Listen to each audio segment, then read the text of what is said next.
Next on the public agenda, John Pittman Hey. Good afternoon, Council. I'm here to speak about police misconduct and the arrest of Jelani Barr on the evening of April the 7th this year. In the past, I've investigated and written about and published and even come up here and objected to police misconduct, false arrests of both black people and white people. It's been a long time, and I'm really regret that I have to be up here again this morning. About 5 years ago, the thought occurred to me that not only should we watch what the police do and make our complaints known when it was appropriate, but that I should also pray for the police.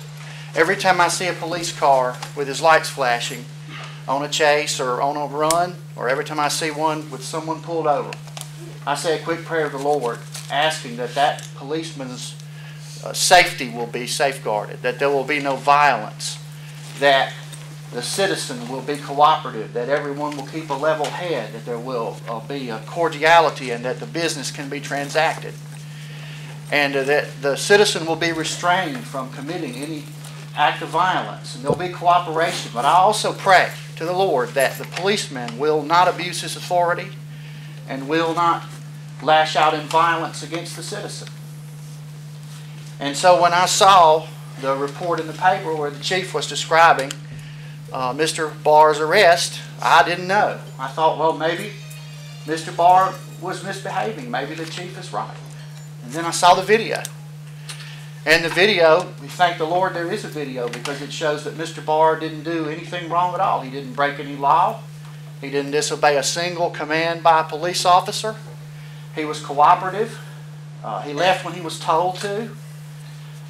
In fact, the video showed, and I wrote down the statements, that every single statement that Chief Moore made to the newspaper was false. Every statement was false. He said he came as close as standing between the patrol car that had stopped the car and the car that was stopped. That never happened. The video shows it didn't.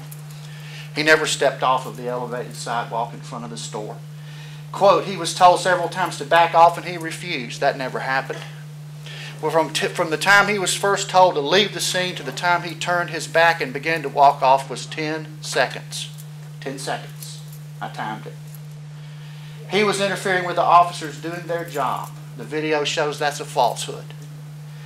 He said it was Barr's refusal to back away that was the issue. Barr never refused to back away. That wasn't an issue.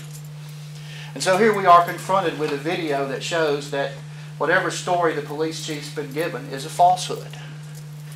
And the question that we have is, we live in a city where we still have the rights as free Americans to come and go as we please, to enter into commercial establishments as we please, to walk up to the police, to watch the police, even to criticize the police.